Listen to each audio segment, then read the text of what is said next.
Wala nang maraming paligoy-ligoy pa, diretso sa punto na. Maiksi lang ang komentaryo, pero diretso sa punto. Maraming kuro-kuro, may tiwali, may totoo.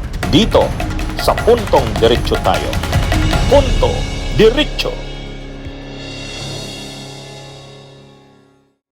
Mukhang tama si Ronald Llamas, ah. Ha? Tama si Ronald Llamas. Ay, di ba pumusta si Ronald Llamas? Sa talakayan namin nung Saturday sa Dos Amigos. Sabi ni Ronald, ha? Hindi na yan, Torny, babalik si Loren Ligarda. Ha? Hindi na yan babalik. Sabi ko, hindi, mahirapan namang hindi siya bumalik. Ano yan? Pero sabi ni Ronald Llamas, pumusta na nga ako dyan eh. Pumusta ako dyan. Kapustahan niya raw, hinamon niya raw ng pustahan si Atty. Howie Calleja eh. Si Howie Calleja, yung partner ko naman sa Dos Compañeros. Mga kabunyog. Ay ngayon, kaya lang August 10 na. August 10 na, mga kabunyog, ano? Parang mukhang tama si mukhang tama si Llamas August 10 na, wala pa. Eh ang medical, 'di ba nag-apply ng medical leave si Loren Ligarda August 3 to 5? Oh, ang medical leave niya August 3 to 5. Ay anong pitsa na ngayon? August 10 na, no? Bagamat normal din naman na mag-extend ka ng stay mo. Normal din naman, pero unang-una, yung kasing pag-alis nilang mag-ina under suspicious circumstances. Kumbaga umalis sila under suspicious circumstances eh. Hindi naman normal yung pag-alis nila eh. Okay lang sana yan na August 3 to 5 yung in-applyan mo na medical leave, tapos August 10 na wala pa kayo. Kung walang circumstances na naiiba. Ay ito kasing pag-alis nila mayroong suspiciosong circumstansya eh. Nang umalis silang dalawa, silang mag-ina, papunta ng ibang bansa, Europa yata ang destinasyon nila sa Pransya, sa France. Silang mag-ina, iniimbestigahan na ng ombudsman, preliminary investigation na sa kasong plunder. Ay kung matutuloy ang kasong plunder na yan, di syempre, non-bailable yan. Ay siguro nga, hindi maisip ni Loren Ligarda na, sa tinagal-tagal niya, sikat siya, public, celebrity siya. Matagal siyang sikat na TV broadcast journalist. Tapos senador. May panahon pa, nag-congresswoman pa yan. Ngayon, tapos makukulong ka. Hindi kaya yata ni Loren Ligarda. Yun ang sinasabi ni Ronald Llamas. Sabi ni Ronald, nung magtalakayan kami, hindi kaya ni Loren, yung nakita mo si Marcoleta, pinusasan, tapos kinuna ng mag-shots.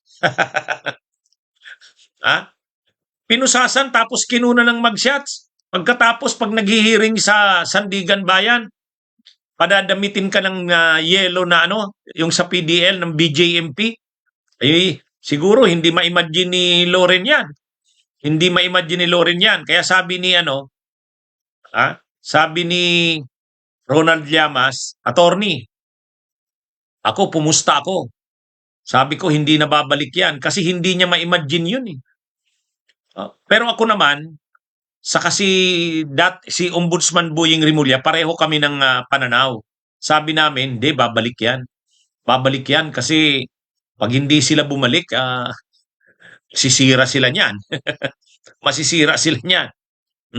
Kumbaga, siyempre, anong imahin ang lalabas niyan tungkol kay Loren Ligarda? Fugitive from justice. Medyo hindi yan. Kaya sabi ko, yun din ang pananaw ni Ombudsman Boying Rimulya. Hindi, babalik yan. Kaya lang yun na nga eh. August 10 na. Wala pa rin. O yun na nga mga kabunyog. Ano na ngayon, August 10 na, wala pa rin si Loren Legarda. So, parang lumalakas yung ano na mukhang totoo yung sinasabi ni Llamas. Kasi si Llamas ang tingin niya hindi nababalik yan. Ah, sa totoo lang naman talaga mga kabunyo, siguro naiisip ni Loren Legarda ay kung si Marcoleta. Oh, si Marcoleta ha, astig na yan. Astig na yan. Tapos suportado pa ng Iglesia ni Cristo. Suportado ng Iglesia ni Cristo, nagrally pa ang Iglesia. Pero, hindi, talagang tinuluyan, no man is above the law.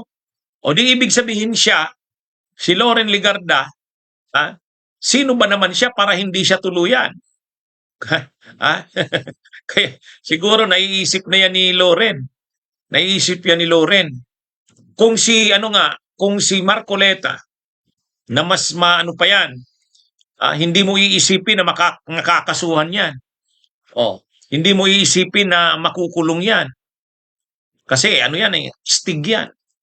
Pagkat may suporta pa ng ma-impluwensyang sekta ng relihiyon, ang Iglesia ni Cristo. Pero hindi.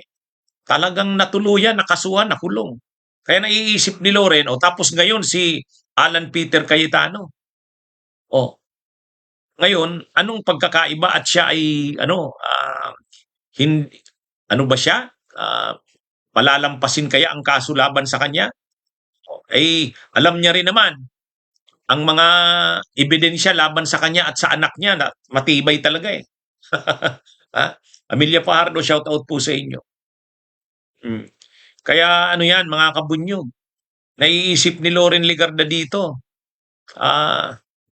naiisip niya, ibig sabihin kukunan siya ng magshots. Di para siya niyan sinapulis. Di ba nung kinunan ng magshots sinapulis? Pagkatapos, pupusasan siya. Ikukulong siya doon din sa Payatas. Hindi maisip ni Loren Legarda yan. Ng kanyang anak. Siyempre, bilyonaryo yung anak niya. Tapos pinagmalaki niya yan, political genius, economic genius. Tapos ganon. Kaya yun ang basis ni Ronald Llamas pag sabi niyang hindi babalik yan. O kaya lang kung titingnan nyo nga August 10 na eh. Saka simula na ng trial ngayon. Impeachment trial ngayong araw, hindi lang natuloy dahil sa ulan. Pero dapat nandito na si Loren Legarda niya. Usually naman ganyan yung mga kahit naman si Saldico noon, ang style lang pagamot. Magpagamot. Hindi na bumalik. Oo nga, parang tumitibay yata yung na hindi na nga babalik, Kaya lang sa isang banda naman, kung titingnan mo, kaya ba niyang magtago sa Europa? Kaya niya ba yan? Diyan na matatapos yung political career niya. Yung ganda ng kanyang career sa broadcast journalism, career sa politika, maganda, tapos magtatapos lang na nagtatago siya sa ibang bansa. Yun din siguro yung Kaya lang, kung babalik naman siya sa Pilipinas, lalabanan niya yung kaso, alam niya naman yung ginawa nilang mag-ina eh. Yan eh, yung bang aligasyon sa kanya, na ginamit niya yung kanyang impluwensya para maaprubahan yung mga proyekto ng kanyang anak, makontrol ng kanyang anak, ang industriya ng solar. Bakit nabigyan ng legislative franchise si Leandro? Di ba ginamit niya yung kanyang impluwensya bilang senadora? Sino ang nagtitistigo sa kanya ngayon? Si dating Manila Mayor Lito Atienza. Marami pa daw. Sa totoo lang, marami pang mga kongresista ang lalabas. Grabe. Oo nga, nalaman ko rin yan, nabalitaan ko rin yan. Marami pang mga kongresista na kinausap ni Loren Legarda ang magtitistigo na.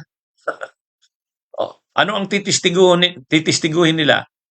Ano ang ititistigo nila? Na sila nga ay kinausap ni Loren Legarda. Kinausap siya, pinangakuan sila ng kung ano-ano. Basta't suportahan lang nila yung linalakad na legislative franchise, yung solar para sa bayan, na negosyo ng kanyang anak. O yan, mga kabunyog, ano na yan? Ha? Maglalabasa na yan. Mag-i-execute yan ng mga affidavit, di malinaw, evidence. Ano lang naman yan eh. Ano bang ipuprove mo para mapatunayang plunder nga ang nagawa nilang mag-ina? Unang-una, ang unang element ng plunder na yan, na kaso nilang mag-ina, taking undue advantage of your position. Ginamit ang kanilang posisyon. O, di si Loren, ginamit niya ba ang posisyon niya? O yan dyan na, papasok na ngayon yung testimonya ni Lito Atienza, papasok na yung testimonya ng iba pang mga kongresista. Ayan, maglalabasan na isa-isa eh. Ha? Maglalabasan na isa-isa yan. O din na-prove na ngayon yung unang element.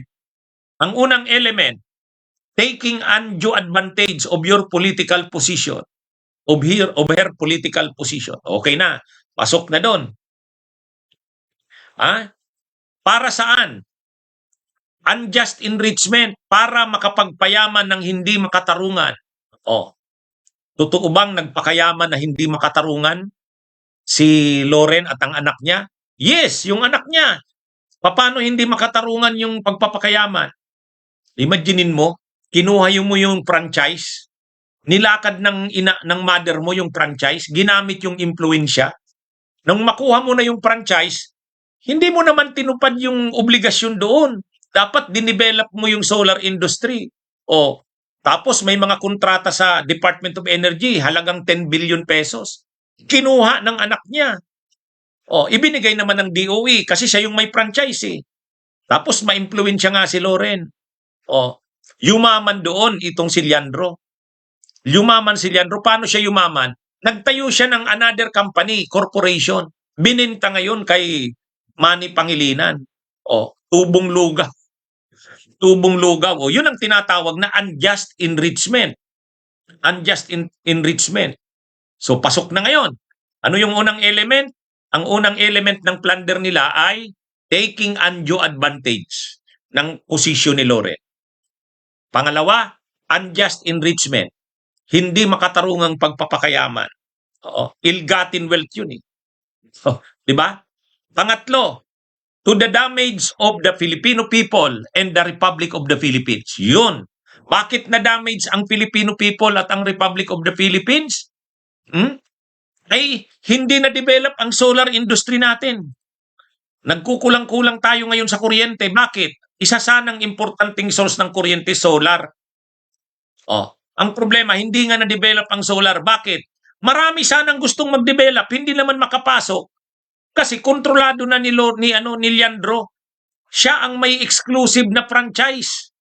Kontrolado niya, pati yung mga kontrata sa DOE, kontrolado niya dahil kinontrol ng kanyang ina.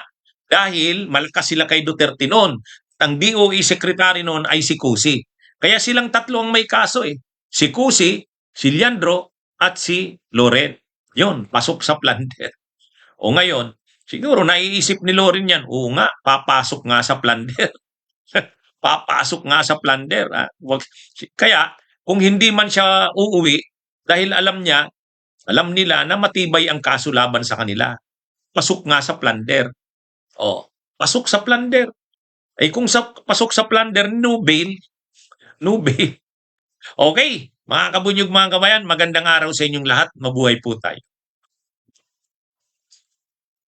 Bunyog, bunyog, halikan na kasama ka. Bunyog, kapag buklod ay may pag-asa. Luzon, Visayas, Mindanao, isa ang pananaw. Sa bagong Pilipinas ang bunyog isisigaw. Bunyog, bunyog.